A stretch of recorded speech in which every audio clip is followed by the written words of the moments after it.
Hello student, welcome to my YouTube channel. तो आज की क्लास में हम लोग पॉलिनोमियल चैप्टर का जो है एनसीईआरटी एग्जाम्पल का एक्सरसाइज 2.4 देखेंगे, जो कि लास्ट एक्सरसाइज है। तो ये काफ़ी इम्पोर्टेंट भी है एक्सरसाइज। तो इसके बाद हम लोग ये चैप्टर पूरी तरह से फिनिश हो जाएगी, तो नेक्स्ट चैप्टर हम लोग कोऑर्डिनेट ज्योमेट्री पढ़ेंगे।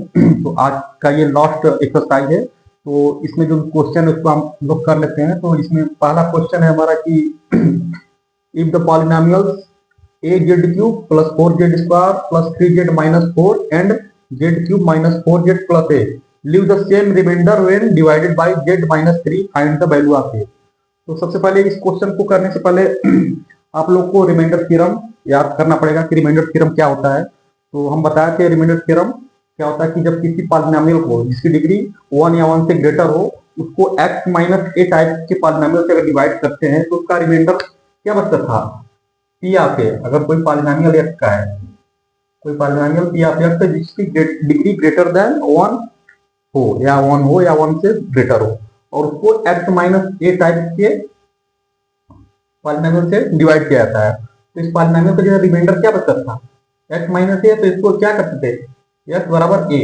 इसमें पुट कर देते थे, तो रिमाइंडर क्या बचता था, पी ऑफ ए बचता था। ठीक है, तो यही चीज इसमें कॉन्सेप्ट अप्लाई करेंगे। ठीक है, यहाँ पर दो पॉलिनोमियल थे, एक ये पॉलिनोमियल थे, एक ये पॉलिनोमियल थे। दोनों पॉलिनोमियल को z-3 टाइप के पॉलिनोमियल से डिवाइड किया जाता है, तो रिमाइंडर क्या बचता है, सेम बचता है। तो हमें क्या ज्ञात करना है, ए की वैल्यू। तो हम लोग यहाँ पर रिमाइंडर थ्योरम को अप्लाई करके इस क्वेश्चन को सॉल्व करते हैं। ठीक है, दोनों का रिमाइंडर सेम बच रहा है। किस पॉइंट पे, z-3 और z बराबर 3 पर। एक बार इसमें इस पॉलिनोमियल में z बराबर 3 पुट करेंगे, इस बार ये पॉलिनोमियल में, और रिमाइंडर सेम है तो दोनों को फिर क्या कर देंगे, बराबर कर देंगे, वहां से एक ही वैल्यू फाइंड हो जाएगी। तो हम लोग सॉल्व करके देखते हैं कैसे होगा।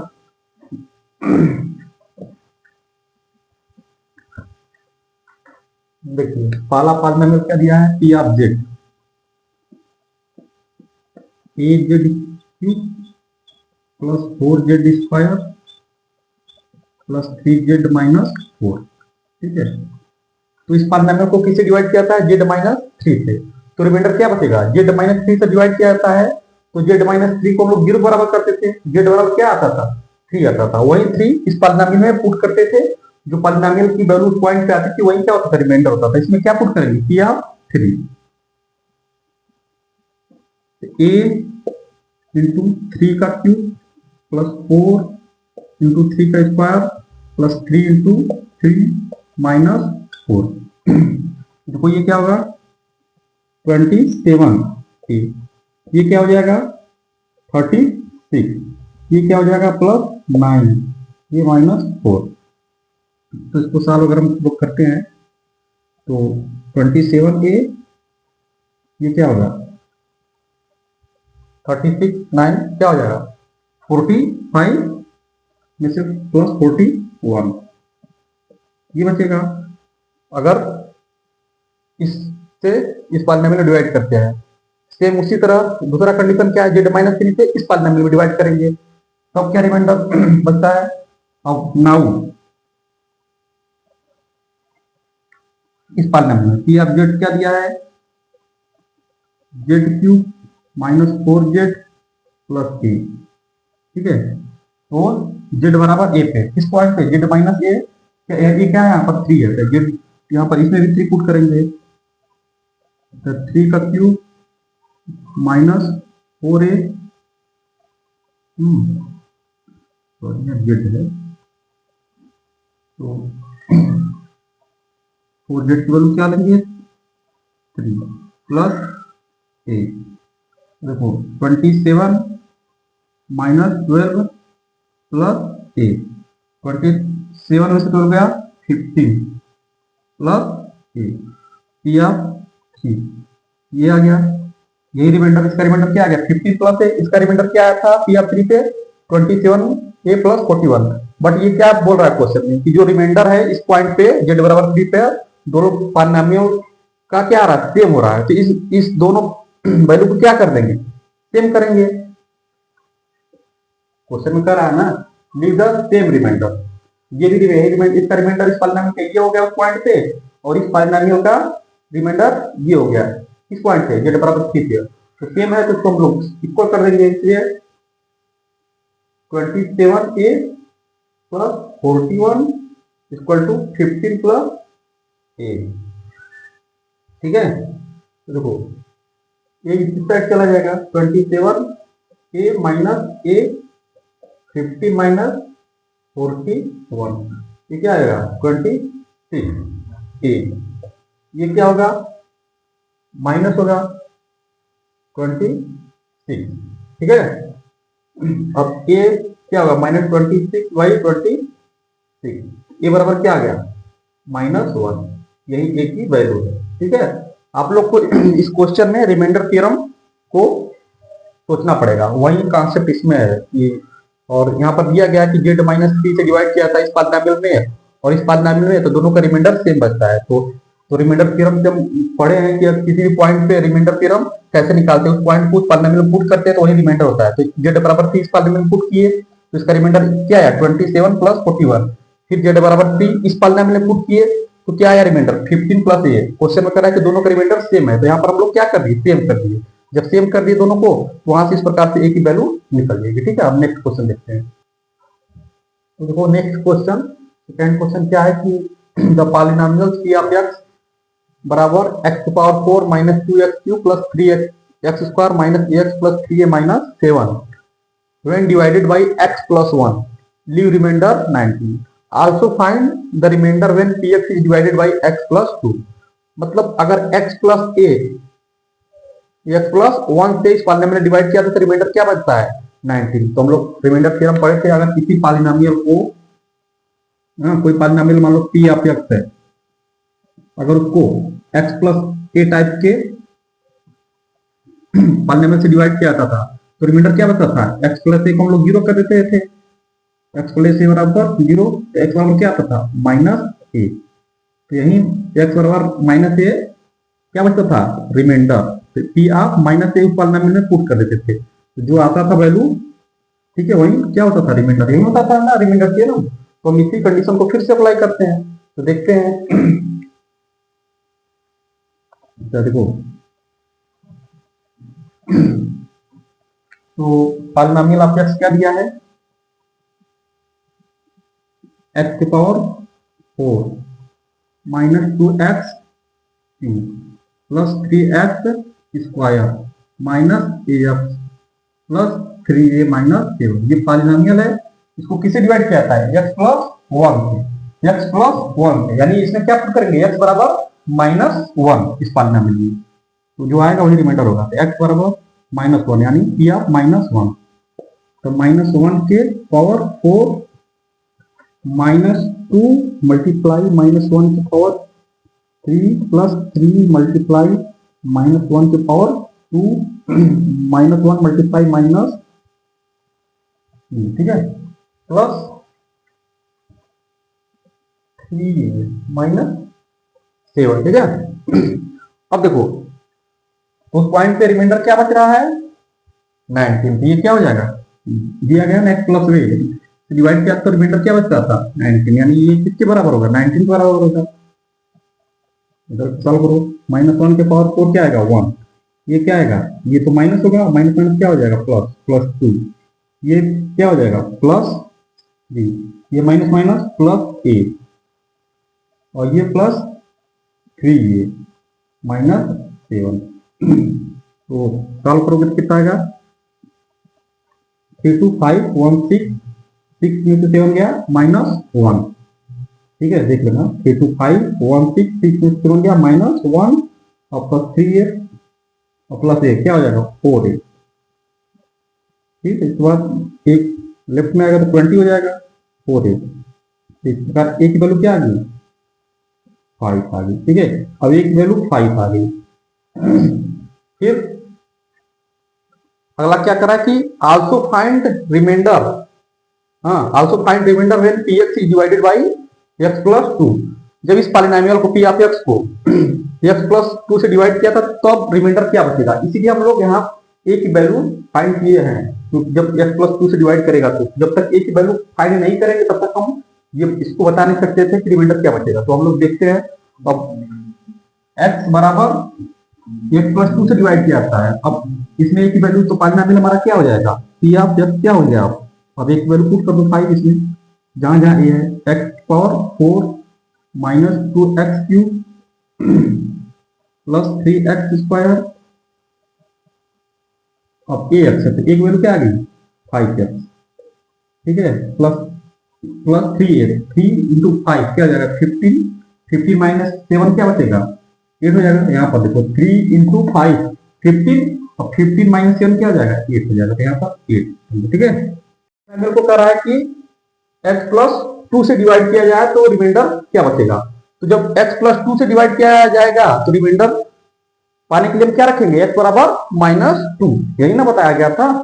तो इसमें क्या रखेंगे, x बराबर -2, यानी p ऑफ -2, -2 के पावर 4 -2 मल्टीप्लाई -2 का क्यूब प्लस 3 मल्टीप्लाई -2 का स्क्वायर -5 मल्टीप्लाई -2 प्लस 8, ठीक है। अब इसको हम लोग सॉल्व करते हैं। इसका वैल्यू क्या आ जाएगा 16 आ जाएगा। इसका देखो ये -8 आएगा, -8 -2 क्या हो जाएगा, ये भी 16 हो जाएगा। फिर यहाँ पर ये +4 हो जाएगा, +4 मल्टीप्लाई 3 क्या आएगा +12। फिर यहाँ पर -5 मल्टीप्लाई -2 +10, फिर +8, ठीक है। आप लोग ऐड करेंगे तो क्या आएगा 32 + 12 44, 44 10 54, 54 + 8 क्या हो जाएगा 62, ठीक है। यानी x + 2 से इस पॉलिनोमियल को डिवाइड करेंगे तो रिमाइंडर क्या बचेगा 62, ठीक है। यही क्या हो गया आंसर, ठीक है। अब हम लोग नेक्स्ट क्वेश्चन देखते हैं। तो क्वेश्चन नंबर 3 क्या है कि if both x - 2 x - 1/2 are factor of px² + 5x + r, तो सो दैट p बराबर r।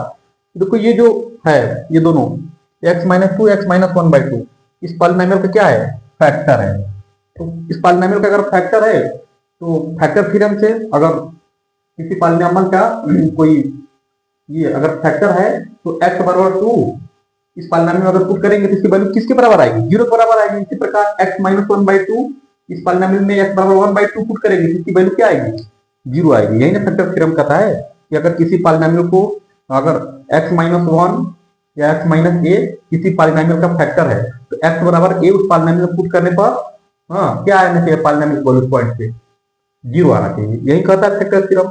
तो ये दोनों इसका इस पॉलिनोमियल का फैक्टर है तो x बराबर 2 एक बार पुट करेंगे इस पॉलिनोमियल में तो x बराबर 2 पर पॉलिनोमियल की वैल्यू 0 आना चाहिए। इसी प्रकार x बराबर 1/2 इस पॉलिनोमियल में पुट करेंगे तो पॉलिनोमियल की वैल्यू x बराबर 1/2 पे क्या आना चाहिए 0 आना चाहिए। तो यही कॉन्सेप्ट हम लोग इसमें अप्लाई करते हैं एक एक करके, तो वहां पर हम लोग प्रूव कर देंगे p बराबर r। तो पहले हम लोग सॉल्व करते हैं तो सोल्यूशन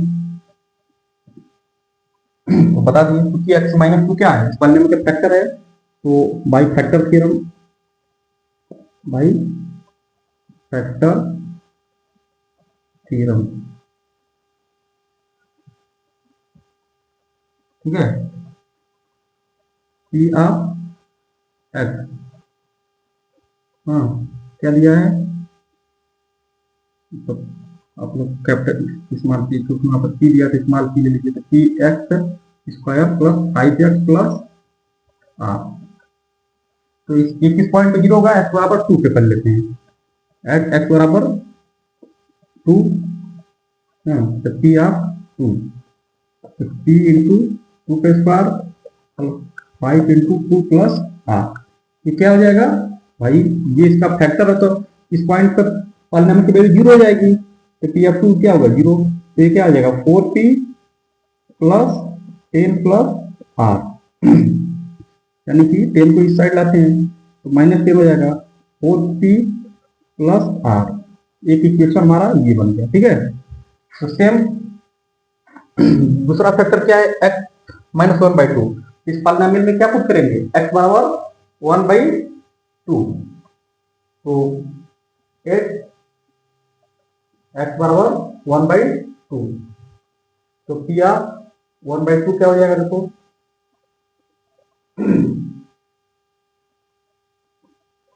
p इंटू 1/2 का square plus 5 into 1/2 plus R.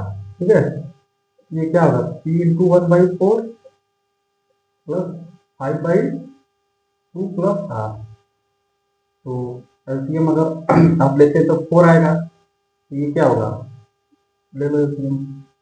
तो ऊपर क्या बचेगा, p 10 प्लस 4r। ठीक है, ये क्या हो जाएगा, इस पॉइंट पे पॉलिनोमियल की वैल्यू 0 हो जाएगी, क्योंकि x माइनस 1/2 इसका फैक्टर, तो x बराबर 1/2 में पॉलिनोमियल की वैल्यू क्या आ जाएगी, 0 हो जाएगी। तो क्रॉस मल्टीप्लाई करेंगे तो 0 हो जाएगा। इधर क्या बचेगा, p प्लस 10 प्लस 4r। 10 को साइड ले जाते हैं। ठीक है, तो -10 p प्लस 4r, ये हमारा क्या है, इक्वेशन नंबर 2। अब इस दोनों को क्या करते हैं, सॉल्व करते हैं। ठीक है, तो देखो equation first and first and second. तो फर्स्ट क्या है, -10 बराबर 4t प्लस आर, और सेकेंड क्या है, -10 t प्लस 4r। ठीक है, तो क्या करते हैं हम लोग, तो अब देखते हैं इसको सब्ट्रैक्ट। ठीक है, ये माइनस है तो ये प्लस हो जाएगा, और ये माइनस, ये क्या हो जाएगा 0, और 4t में से t गया 3t, ये क्या बचा -3r। एक को इधर ला दो, 3r बराबर 3t, 3 से कैंसिल हो गया, r बराबर क्या आ गया, t आ गया। क्वेश्चन नंबर 4 क्या है कि without actual division prove that 2x power 4 minus 5x cube plus 2x square minus x plus 2 is divisible by x square minus 3x plus 2। हमको बिना विदाउट एक्चुअल डिवीजन को तो आप समझ रहे हैं, जो क्लास 8 में पढ़े होंगे इस अलजेब्रिक का डिवीजन आप लोग कैसे करते थे पता होगा, बट यहाँ पर हमको विदाउट एक्चुअल डिवीजन, इसका मतलब यहाँ पर रिमाइंडर थ्योरम का यूज करके प्रूफ बताना है। ठीक है, प्रूफ करना है। तो वहीं करा कि without actual division prove that 2x power 4 minus 5x cube plus 2x square minus x plus 2 is divisible by this polynomial. यानी ये देखो, तो वी है क्या दिया है हमको, इससे डिवाइड किया जाता है उस पॉलिनोमियल को। पहले इसको हम लोग और इसका पहले फैक्टराइज करते हैं, देखते हैं क्या क्या इसका फैक्टर आता है। क्या है, x क्यूब x स्क्वायर है, सॉरी,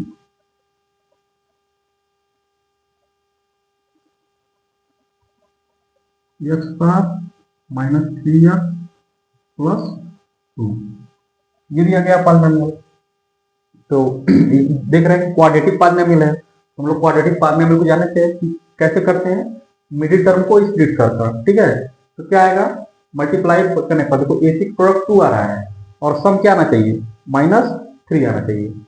ठीक है, तो क्या बनेगा, -2 का -1 यही बनेगा, 2 नंबर लेंगे, यानी इसको हम लोग किसमें तोड़ सकते हैं, x square -2x minus x plus 2। ठीक है, तो क्या बनेगा इसमें, देखो इसका, तो इसमें से क्या कॉमन होगा, एक्स कॉमन होगा, एक्स माइनस 2, इसमें से -1 कॉमन होगा, क्या बचेगा एक्स माइनस 2। ठीक है, तो फिर x माइनस 2 फिर से कॉमन हो जाएगा, तो क्या बचेगा इसमें x माइनस 1। इक्वल में ये जो हमारा पॉलिनोमियल है इस प्रकार से है। ठीक है, यानी कि ये इस पॉलिनोमियल को इससे डिवाइड किया जाता है, या इससे बोलो चाहे इससे, तो हम लोग इसका सिंप्लीफिकेशन कर लिए, फैक्टर कर लिए x माइनस 2 x माइनस 1 से। ठीक है, तो वही अब हम लोग देखेंगे, जब देखो अब हम लोग x माइनस 2 x माइनस 1 से डिवाइड करते हैं, तो एक ये पुट करते हैं, x माइनस 2 उस पॉलिनोमियल में क्या करते हैं, पुट करते हैं। ठीक है, तो x बराबर 2 पर, ठीक है, x बराबर 2 पर, x बराबर 2। ठीक है, कह रहा है डिविजिबल है, इसका मतलब इसका रिमाइंडर क्या आना चाहिए, जीरो आना चाहिए, यही ना रिमाइंडर थ्योरम या फैक्टर थ्योरम। ठीक है, अगर कोई पॉलिनोमियल किसी दूसरे पॉलिनोमियल से डिविजिबल है, इसका मतलब उसका रिमाइंडर क्या आना चाहिए, जीरो आना चाहिए। ठीक है, अगर x बराबर 2 पर, यही ना x बराबर 2 पे इस पॉलिनोमियल को रिमाइंडर अगर जीरो आ गया, ठीक है, तो इसका मतलब ये पॉलिनोमियल इससे क्या है, डिविजिबल है। उसी प्रकार x बराबर 1 पर अगर ये पॉलिनोमियल की वैल्यू जीरो आ गई, ठीक है, तो क्या होगा, इससे क्या हो जाएगा, डिविजिबल है, यही चीज है। तो यहाँ एट एक्स बराबर 2 पर p ऑफ 2 क्या होगा देखते हैं, अगर जीरो आ जाएगा तो इसका मतलब डिविजिबल है। ठीक है, तो 2 इंटू 2 के पावर 4 माइनस 5 इंटू 2 के पावर 2 प्लस 2 इंटू 2 के पावर 2 माइनस 2 प्लस 2। ये क्या हो जाएगा, 2 के पावर 5 यानी 32, ये 40, ये 8, ये 0 हो गया। तो देखो क्या आएगा, -8 + 8, ये क्या आ जाएगा, 0। यानी देखो x बराबर 2 पे पॉलिनोमियल की वैल्यू क्या आ जा रही है, 0 आ जा रही है। यानी ये इससे क्या है, इस पॉलिनोमियल से x बराबर x - 2 से ये पॉलिनोमियल क्या है, डिविजिबल है। ठीक है, अब इसी प्रकार x - 1 पर देखते हैं, यानी x - 1 यानी x बराबर 1 पर, 8 x बराबर 1 पर। ठीक है, p ऑफ 1। ठीक है, तो क्या पॉलिनोमियल है, 2 इंटू 1 के power 4 minus 5 into 1 cube plus 2 into 1 का स्क्वायर माइनस 1 प्लस 2। तो 2 हो गया, ये -5, ये प्लस 2।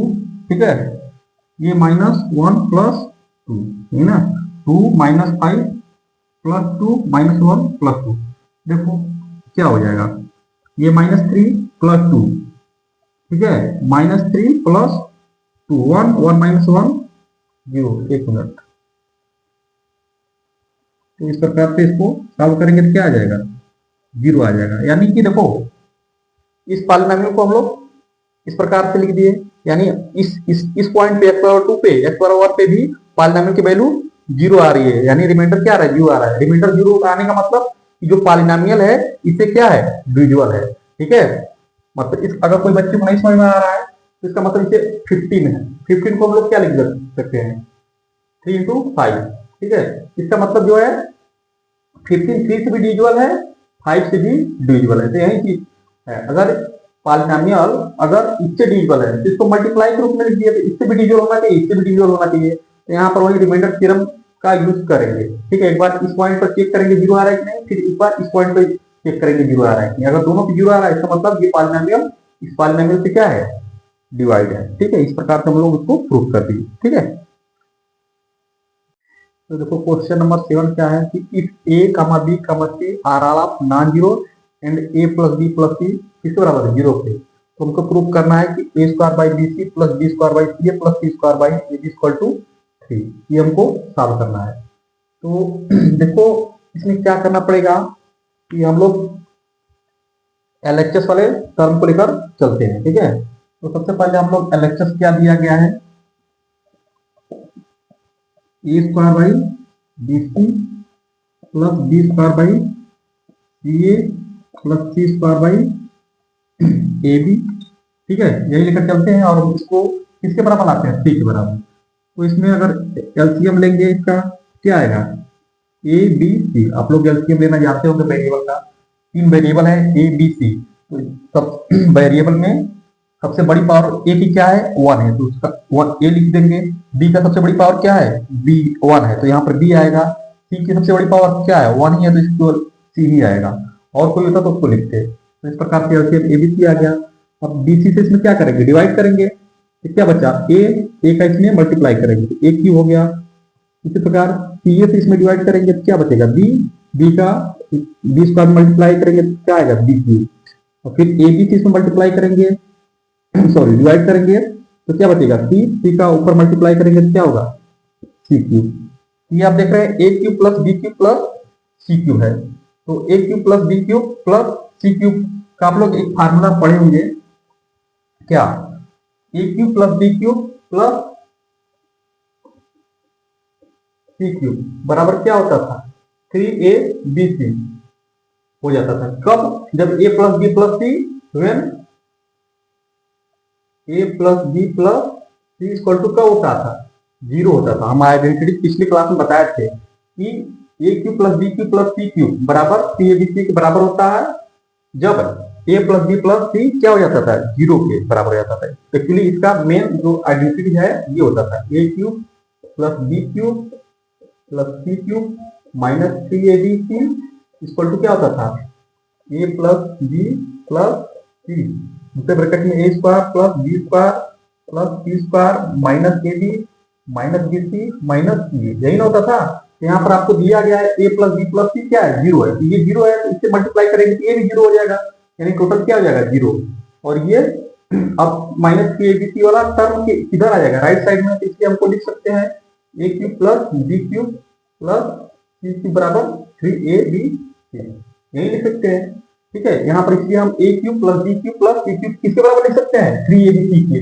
कब लिख सकते हैं? जब a प्लस बी प्लस सी की वैल्यू 0 दिया हो तब। इस प्रकार हम इसको लिख सकते हैं क्या? 3abc डिवाइड में क्या है? abc है, इससे कैंसिल हो जाएगा, क्या बचा? 3 आ गया। हम लोग प्रूव कर दिए राइट साइड में 3 हमारा आ गया। इस प्रकार से जो है ये एक्सरसाइज 2.4 क्या हो गया? पूरी तरह से फिनिश हो गया। उसमें कुछ क्वेश्चन बचा है, हमें उम्मीद है कि आप लोग उस क्वेश्चन को कर पाएंगे। ठीक है, तो अगर वीडियो अच्छी लगी तो उसको लाइक या सब्सक्राइब जरूर करें। हम लोग नेक्स्ट टर्म में पढ़ेंगे कोऑर्डिनेट ज्योमेट्री। ठीक है, तो इस प्रकार से ये चैप्टर इस प्रकार से एंड हो गया। अगर नहीं समझ आ कुछ तो कमेंट बॉक्स में कमेंट जरूर करें। Thank you so much.